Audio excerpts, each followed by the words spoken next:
Что нужно знать о боксерском мешке? Ну, во-первых, очень умный подход к этому снаряду. Дело в том, что боксерский мешок, так же как и штанга, является очень травматичным. Без этого снаряда боксер не сможет поставить силу. То есть вот этот снаряд, он нужен для постановки силы удара и уверенности. То, что касается травматизма. Дело в том, что в самой кисти очень много косточек. То есть ломается она просто на раз. Если неправильно подходить к этому снаряду, вот один раз неправильно ударишь, от месяца до 6 месяцев вообще к нему не подойдешь. Просто травмируешься.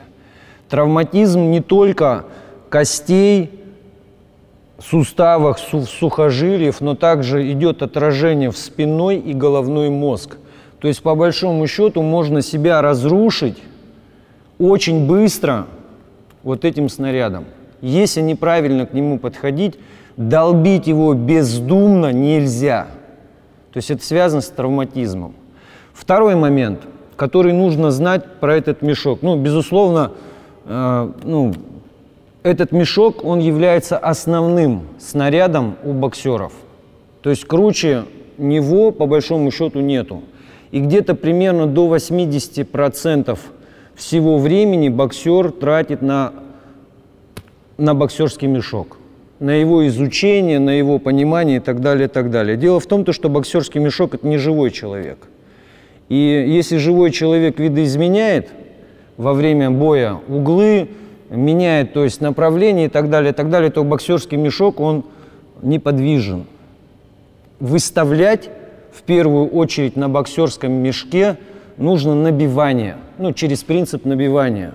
То есть пока вы набиваете, у вас укрепляются кости, у вас укрепляются суставы, опять-таки же вы растете в самой механике движения, то есть направление удара, то есть вы уже понимаете дистанцию удара, что это такое. Все это делается через набивание.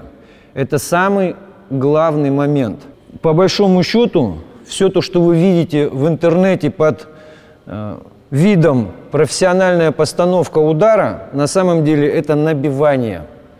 Очень много видов набивания мешка, когда боксер реально крепнет в своих линиях, в своих направлениях удара. Что такое профессиональная постановка удара?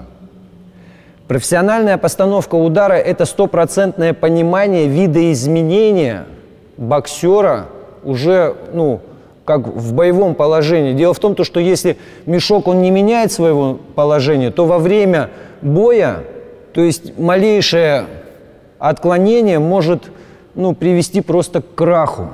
Вы думаете, что вы ставите удар, на самом деле, да, вы ставите удар, но ставите его на мешке, не на живом человеке. Чтобы поставить на мешке удар как по-живому, нужно понимать 100% видоизменения в бою. Поэтому на самом деле людей, которые могут вам поставить профессиональный удар, например, такой как быстрый удар, невидимый удар джеб, или основной удар панч, или крюк какой-нибудь, в России таких людей очень мало. То есть с добрый десяток на всю страну наберется людей, которые понимают, что это такое. Поэтому не надо испытывать иллюзий. И вот мальчишке прям жалко, он год-другой мешок долбит, выходит в ринг, и он ничего этого показать не может. Из-за чего? Из-за того, что он привык долбить мешок. Причем бездумно. Ему полчаса дали работать на мешке, он полчаса просто весь мешок разорвал. Да, он поставил удар на мешке, но по-живому оно не пойдет.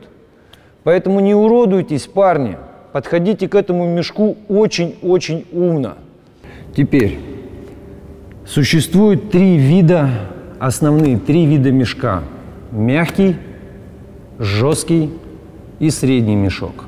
То есть мягкий мешок, понятно, для новичков.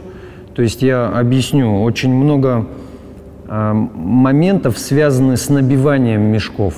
Вот именно когда вы набиваете мешок, то есть почему нужен мягкий мешок? Потому что А кости не окрепшие, мышцы не окрепшие, чтобы лишний раз не разбивать руки, лучше отрепетировать это на мягком мешке. Ну и потом уже как по мере необходимости уже плотность мешка надо как бы повышать. Объясняю, в самом начале, если вы новичок, вам нельзя не топировать руку, ни перчатку, ничего одевать нельзя. До тех пор, пока у вас не будет правильной постановки кулака на удар, то есть правильно, вот само по себе положение кулака, всех его частей, отклонение локтя, там выдвижение плеча, там столько много нюансов, которые вам надо просто набить. Поэтому не бинтуйте руки. Бинтуют руки это уже в том случае, когда вы действительно добились высокой силы, что удар, короче, просто разобьет вам, если не будет топировки, просто разобьет вам руку, переломаете руку. Тогда уже да. Вы должны быть хорошо разогреты. То есть это после хорошей динамичной гимнастики. Уже можете приступать к набиванию рук. Я могу показать самые простые набивания, то, с чего я начинал. Самые простые вещи. То есть первое – это разминка на мешке. Разминка на мешке, она включает и ноги, и руки. То есть первое – надо близко встать к мешку. То есть максимально, вот сколько вы можете близко встать. Вот по затылку, сколько тут расстояние. Самые простые набивания, они делаются на свободной руке. То есть то, что можно сделать механически рукой. Вот удар снизу. Профессиональная постановка удара, она последовательно идет после набивания. После профессиональной постановки удара начинается самое сложное. Это то, когда уже идет тактико-техническая наработка серий, приемов, много всяких сложностей. То есть вы в буквальном смысле оживляете мешок. Для вас он становится вдруг живым.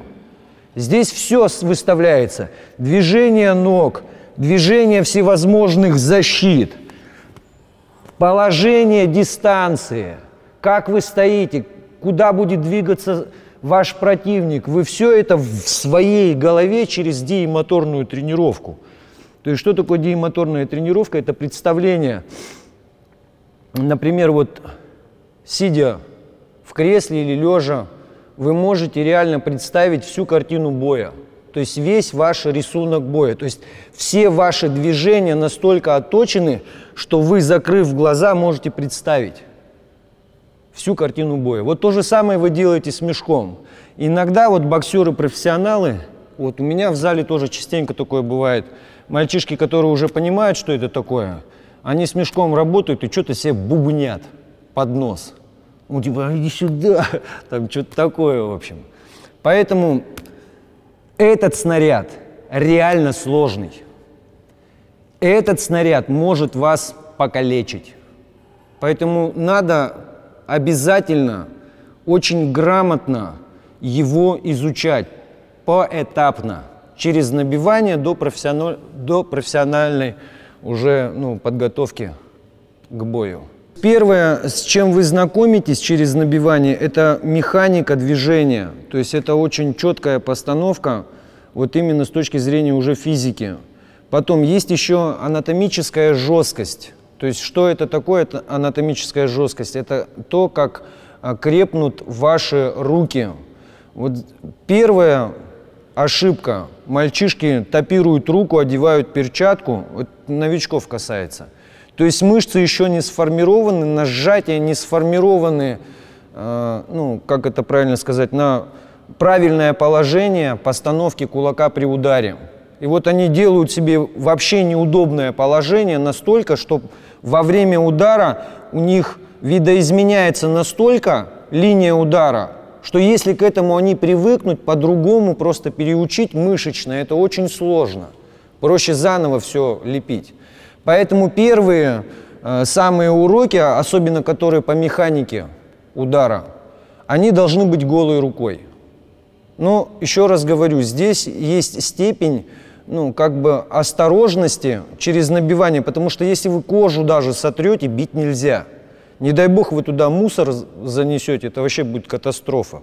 Это просто кость удалят и все. Это инвалид на всю жизнь. Поэтому берегите себя, когда вы работаете с мешком. Нельзя его стучать бездумно. Каждое ваше движение и каждое ваше мышечное движение, оно должно иметь основание в голове. Потому что, бокс, он, еще раз повторяю, он находится в голове. Если вы неправильно привыкнете, вы неправильно будете действовать. То есть этот мешок, он повредит вам, вашей подготовке, если неправильно к нему подходить. Линия вашего удара, сложные углы удара, то есть они тоже так же выставляются. Все это, делается с пониманием. И вот самое интересное – это дистанция удара. В боксе говорят, и пишут, 3 основных дистанции. Но во время боя, когда вы деретесь, у вас дистанция одна. Это ударная дистанция, там, где вы можете достать. Близко, далеко, средняя – это не важно. Самое главное – ощущение вот этой дистанции, что вы можете действовать на всех дистанциях. То есть не рассматривается одна дистанция, все дистанции рассматриваются. Поэтому с этим снарядом лучше не шутить. Лучше все движения, когда вы набиваете, когда вы выставляете, изначально делать медленно и спокойно, расчетливо.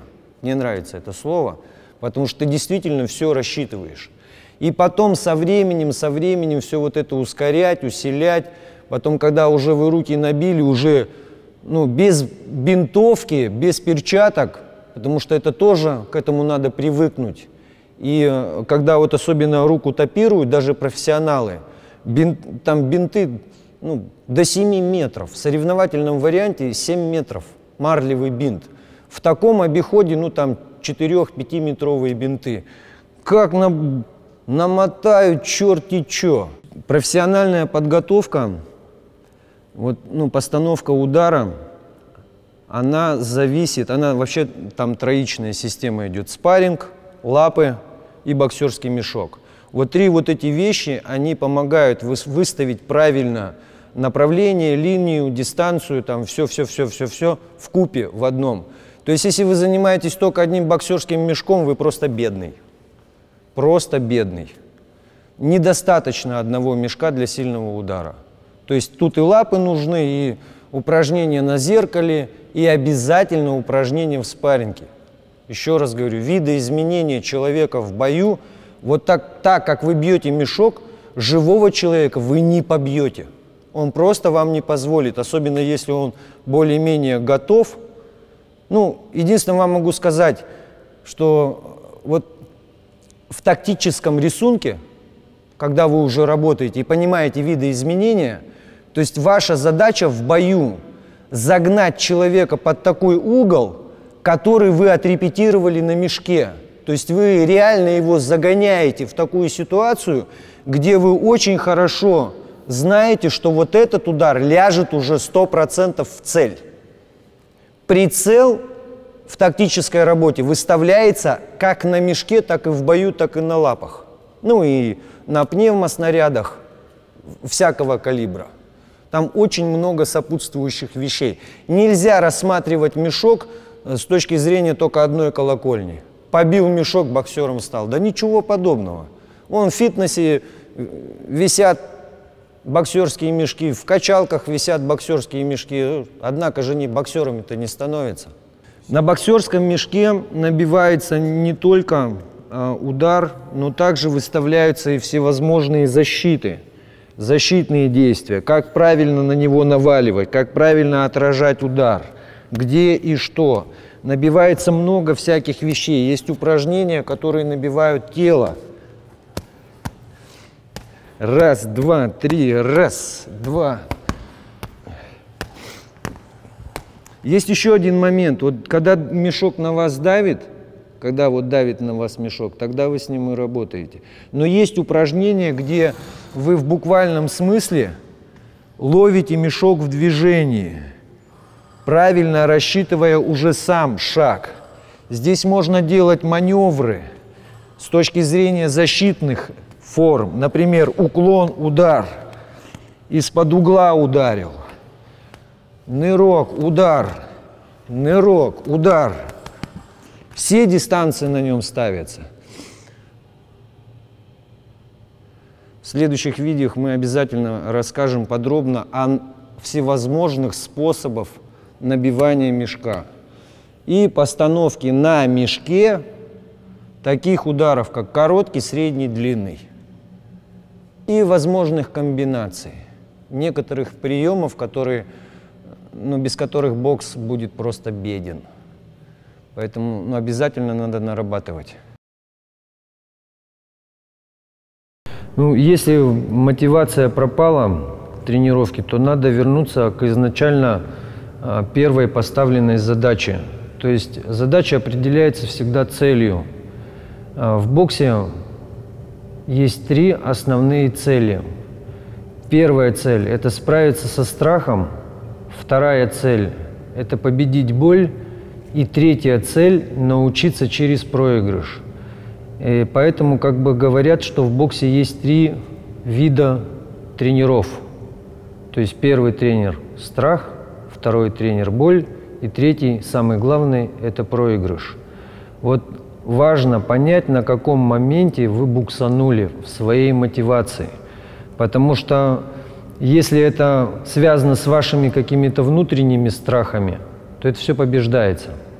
Вам просто надо продолжать работать над собой.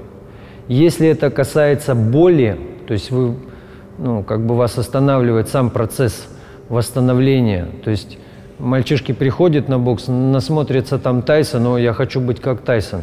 Но чтобы быть Тайсоном, надо делать 1500 подъемов на пресс за тренировку.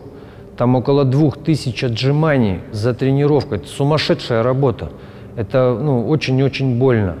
И третий момент, который гасит просто напрочь мотивацию, это проигрыш.